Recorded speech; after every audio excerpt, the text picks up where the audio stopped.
Hawak na ng TNT Tropang 5G ang 1-0 lead sa PBA Season 49 Philippine Cup Finals matapos ang kanilang 99-96 na panalo kontra sa San Miguel Beermen sa kontrobersyal na Game 1 itong linggo sa Araneta Coliseum. Yan ang ulat ni teammate Daryl Oclares. Naging kontrobersyal ang pagtatapos ng sagupaan ng TNT Tropang 5G at San Miguel Beermen sa buhay naman ng laro ng PBA Season 49 Philippine Cup Finals nitong linggo sa Araneta Coliseum.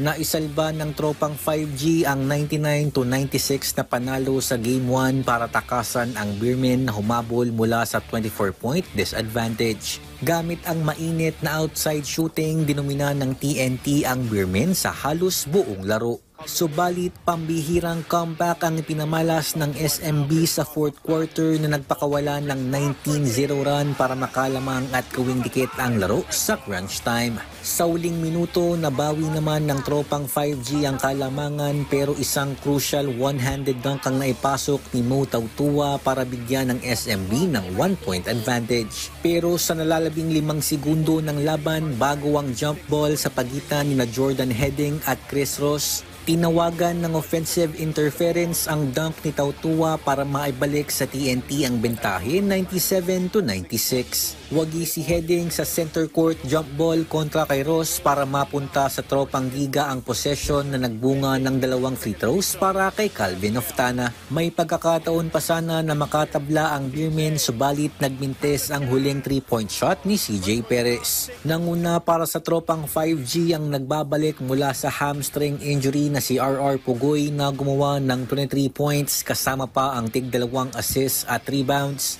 habang 19 markers, 6 assists at 3 boards naman para kay Jordan Heading.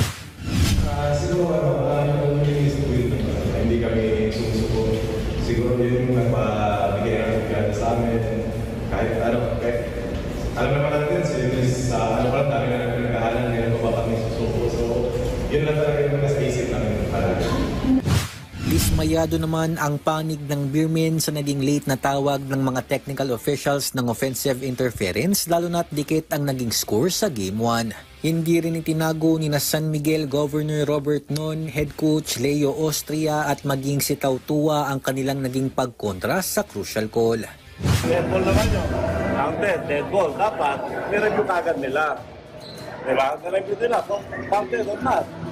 Pinag-impact pa eh. Tapos sasabihin niya, basket interference. How come magiging basket interference? Pero Maximo, hawak yung bola, hawak niya. Bitaw, sender na yung ring. Pag-open bola, pumasok. Bakit nag-interference doon? Nasa interference? We're disappointed because we're down by 25 points and then we're able to, the effort was put into waste.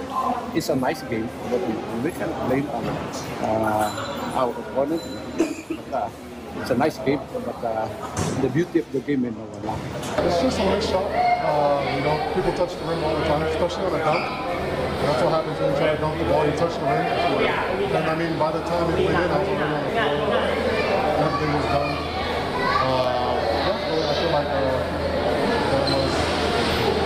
that sucks. That's a sucky way to lose now. Agad namang nagpatawag ng press conference ang mga table officials sa pangunguna ni PBA Deputy Commissioner Eric Castro kung saan ipinaliwanag nila ang dahilan kung bakit tinawagan ng offensive interference ang dunk ni Tautua. As you've seen in the replay, when Mo dunked the last 56 seconds, nahila niya yung ring. Okay, but the contention of of course, the coaching staff was yung bola was straight and entered the ring. Regardless kung may tamanan siya ng part ng ring, okay, the fact na nahila niya yung ring pababa, okay, is a violation of the ring. Dagdag pa ni Castro, tanging sa last 6 seconds lamang ng laro sila nagkaroon ng pagkakataon para ma-review ang posibleng basket interference. So happened that tuloy-tuloy yung game, there was no dead ball, and then around 5 seconds remaining, there was a jump ball. between heading and Chris Ross, if I'm not mistaken. So that was the only time that we could review. Well, we've been reviewing it habang dipole, but just the only time we were able to announce it through our partner, the correction. So in the event that there was no dead ball, at natapos yung game with the score, under our rules, we can still correct it.